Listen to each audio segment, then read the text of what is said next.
एक साथ में 14 रैली होना है, जिसमें से यूपी में एक रैली होना है, झारखंड में 2 रैली होना है, बिहार में 11 रैली होना है। अब पार्टी इतना मजबूत हो चुका, कैडर इतना मजबूत हो चुका है कि कहीं पे तैयारी के लिए लोगों को भेजना नहीं पड़ता है, स्वतः रैली कंप्लीट होगा। और आप अभी हाल फिलहाल में आपने देखा, बापू सभागार में भी एक रैली हुआ, और रैली में आप देखें कि जितना नेता है उसके सामने में अगर देखिएगा तो 100 लोग भी नहीं पहुंचा। तो कुछ पॉलिटिकल पार्टी जो है नेताहीन है, उनके कहने से कोई आने वाला नहीं है, और वो पार्टी बिहार में अपने आप को मानता है कि हम शेर है, बब्बर शेर है, जबकि सच्चाई ये नहीं है। अब अगर उसके पास शेर और बब्बर शेर होता तो बापू सभागार में 5,000 भीड़ लाना था। हमारे जितने भी मीडिया के साथी आए, आप सभी को बहुत बहुत धन्यवाद। और आज आप सभी के समक्ष में हम लोग पहुंचे हैं।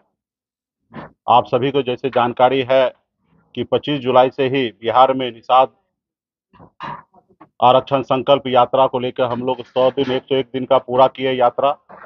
उसी यात्रा के दौरान हमने हर घर संकल्प अभियान भी हमने सैकड़ों गाड़ी के साथ हम लोगों ने पूरे बिहार में जारी किया। पार्टी के पदाधिकारी हजारों लाखों की संख्या में समाज के बीच में गए, अपनी हक अधिकार की बात किए और लाखों लोगों को संकल्प करवाएं। उसी क्रम में अभी हम लोगों ने निर्णय लिया है कि पूरे बिहार में, यूपी में, झारखंड में 14 जगह जनसभा करेंगे। ये बड़ी रैली होगा, हर जगह कम से कम लाख सवा लाख लोग वहां पे पहुंचेंगे। वहां पे मैं जाऊंगा और वहां पे अपने हक अधिकार की बात करेंगे। और वो रैली जो है 29 तारीख से चालू होगा। 29 नवंबर को मोतिहारी में, शिवहर में रैली होना है। 30 तारीख को सहरसा, दरभंगा में रैली होना है। 1 दिसंबर को झारखंड में पलामू में और रोहतास में रैली होना है। 2 2 दिसंबर को शनिवार को जौनपुर और उत्तर प्रदेश में होना है। उसके साथ ही कैमूर में होना है। 3 दिसंबर को पीरपैंती भागलपुर और मुंगेर में होना है। 4 दिसंबर को 5 दिसंबर को साहेबगंज झारखंड में और नौगछिया भागलपुर में होना है। और 6 दिसंबर को बेगूसराय और मुजफ्फरपुर में होना है। तो लगातार 1 हफ्ता तक रैली चलेगा, जहां पे लाखों निषाद वहां पे पहुंचेंगे और वही संकल्प दोहराया जाएगा कि अपने हक अधिकार के लिए लड़ाई लड़ना है, अपने पार्टी के साथ रहना है, अपने बच्चे के भविष्य के लिए लड़ाई लड़ना है। और मेरी लड़ाई वही है, आरक्षण नहीं तो गठबंधन नहीं, और गठबंधन नहीं तो वोट नहीं। और ये निश्चित तौर पे ये जो स्लोगन है ये भारत सरकार के लिए है, क्योंकि हमारी लड़ाई जो है भारत सरकार को ही आरक्षण पूरा करना है। क्योंकि बंगाल में निषाद को आरक्षण मिल रहा है, सभी उपजाति को, बीन बिल्दार, नुनिया, मलाह को, सबको आरक्षण बंगाल में मिल रहा है। दिल्ली में निषाद के सभी उपजाति, बीन बिल्दार, नुनिया, मलाह को आरक्षण मिल रहा है, लेकिन बिहार में या झारखंड में, उत्तर प्रदेश में नहीं मिल रहा है। तो मेरा मानना है कि देश एक है, देश के प्रधानमंत्री एक है, देश के गृह मंत्री एक है, देश का संविधान एक है, फिर हमारे साथ कहीं ना कहीं भेदभाव हो रहा है। 75 साल से लोगों ने हमें यूं ही वोट लेते रहा, हमें बेवकूफ बनाते रहा। तो हम लोगों ने हक अधिकार के लिए लड़ाई लड़ते लड़ते, संगठन के माध्यम से लड़ते लड़ते अभी हमने पॉलिटिकल पार्टी भी बना लिया है। और आपने देखा कि किस तरीके से चढ़ाव उतार हो रहा है। अभी माननीय मुख्यमंत्री जी को भी मैं धन्यवाद देता हूं कि बिहार में उन्होंने जाति आधारित गणना उन्होंने कराया, और जाति आधारित गणना में आपने देखने के लिए मिला होगा कि बिहार में 9.5% निषाद समाज है।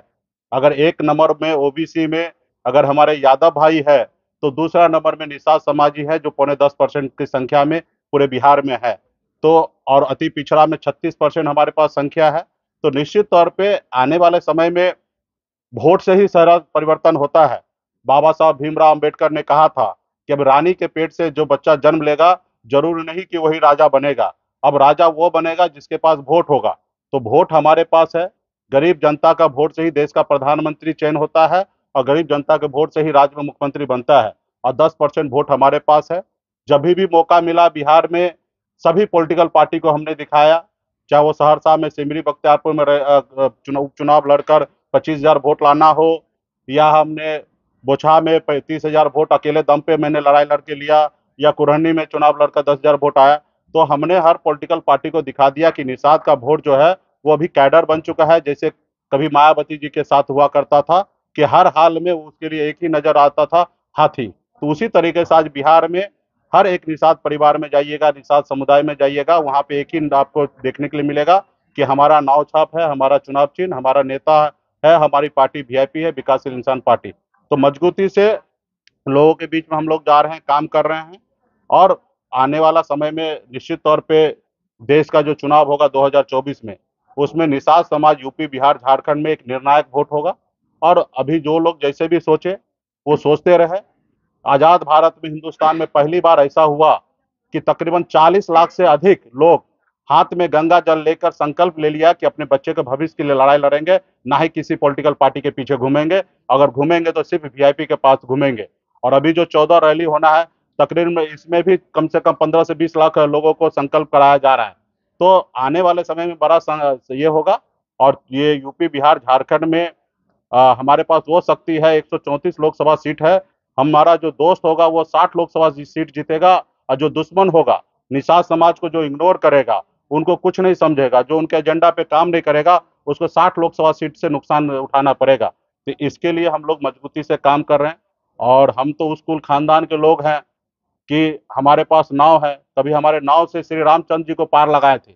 इसलिए आप लोगों के लिए हमने बैनर में लगा दिया कि आप पहचानिए, हम वही केवट में हैं, और हमारे नाव पे जो बैठेगा वो पार लगेगा, जो नाव पे नहीं बैठेंगे वो मझधार में बैठ जाएंगे, पहुंचेंगे। तो इसलिए मजबूती से हम लोग अपना काम में लगे हैं। और आप देखते होंगे कि बिहार होगा तो एक रैली करने के लिए राज्य के सभी नेता को उतार देते हैं, और उसके बाद वो ये रैली सफल होता है। और आप सभी को जानकारी होगा कि कल से रैली होना है, और मैं आज आपके बीच में पीसी कर रहा हूं, और एक साथ में 14 रैली होना है, जिसमें से यूपी में एक रैली होना है, झारखंड में 2 रैली होना है, बिहार में 11 रैली होना है। और पार्टी इतना मजबूत हो चुका, कैडर इतना मजबूत हो चुका है कि कहीं पे तैयारी के लिए लोगों को भेजना नहीं पड़ता है, स्वतः रैली कंप्लीट होगा। और आप देखने के लिए मिलेगा, आपके पास रोज कल से विजुअल आना चालू होगा कि कितना शानदार रैली होगा। अभी हाल फिलहाल में आपने देखा, बापू सभागार में भी एक रैली हुआ, और रैली में आप देखें कि जितना नेता है उसके सामने में अगर देखिएगा तो 100 लोग भी नहीं पहुंचा। तो लोग अपने आप को भले कितना मजबूत बोले, जनता को आप ला के संबोधन कर रहे वो मायने रखता है। तो कुछ पॉलिटिकल पार्टी जो है नेताहीन है, उनके कहने से कोई आने वाला नहीं है। और वो पार्टी बिहार में अपने आप को मानता है कि हम शेर है, बब्बर शेर है, जबकि सच्चाई ये नहीं है। अब अगर उसके पास शेर और बब्बर शेर होता तो बापू सभागार में 5,000 भीड़ लाना था। अब 5,000 में मतलब 100 लोग आना, ये कितना दर्शाता है। तो इसलिए आने वाला समय में बिहार में एक उभरता हुआ पार्टी वीआईपी पार्टी है, हर पॉलिटिकल पार्टी को अपना क्षमता दिखा चुका है। और आने वाला समय 2024 में बहुत मजबूती से हम लोग काम करेंगे। अभी तो 14 रैली है। आप सबसे आग्रह है कि देश में गरीब पिछड़ा का आप लोग हक अधिकार के लिए आवाज हमेशा बुलंद करते हैं। अभी जो 14 को रैली होगा उसको ईमानदारी से जनता के बीच में भेजिएगा, क्योंकि आप भी एक अपने आप को जज हैं, और आप जज जब हैं अंदर आत्मा से, तो उससे डिसाइड कीजिए कि गरीब पिछड़ा का बेटा संघर्ष कर रहा, तो आप लोग भी मदद कीजिएगा। क्योंकि बड़े बड़े लोग तो आपने देखा कि आज़ादी के 75 साल बाद पहली बार बिहार में एक मल्ला का बेटा अपना हैसियत बनाया, तो आपने देखा कि दुश्मन क्या किया, हमारे विधायक को खरीद लिया, हमको सरकार से बाहर कर दिया, जो सरकार हमने बनाया था। तो दुश्मन भी बहुत है। खैर वो अपना काम करे, हम अपना काम करेंगे। पैनोरमा ग्रुप, जो सोचता है वो करता है। ये लो, मुंह मीठा करो। आज मैंने अपना जॉब छोड़ दिया, अब हम पूर्णिया वापस जाएंगे। जॉब छोड़ दिया है? मतलब ये घर कैसे चलेगा? हम करेंगे क्या? और माँ बाबूजी क्या बोलेंगे? इसलिए मैं एक और मिठाई का डब्बा लाया। अपने बिजनेस के लिए लोन अप्रूव हो गया। अरे लोन अप्रूव हो गया वो तो ठीक है, लेकिन पूर्णिया में हम रहेंगे कहाँ? अपना घर भी तो नहीं है वहां। इसलिए तो एक और मिठाई का डब्बा अलग से लाया हूं। हमने पूर्णिया में घर ले लिया है, पूर्णिया के ई होम्स पैनोरमा में। पूर्णिया में पैनोरमा ग्रुप लेकर आए हैं ई होम्स पैनोरमा। बड़ा घर, आलीशान जिंदगी और अत्याधुनिक सुविधाओं के संग। अरे अरे, अब क्यों मुंह मीठा करवा रही हो? क्योंकि हम घर वापसी जो कर रहे हैं। घर वापसी की खुशी पूर्णिया में ई होम्स पैनोरमा के संग। E homes panorama, luxurious lifestyle redefined.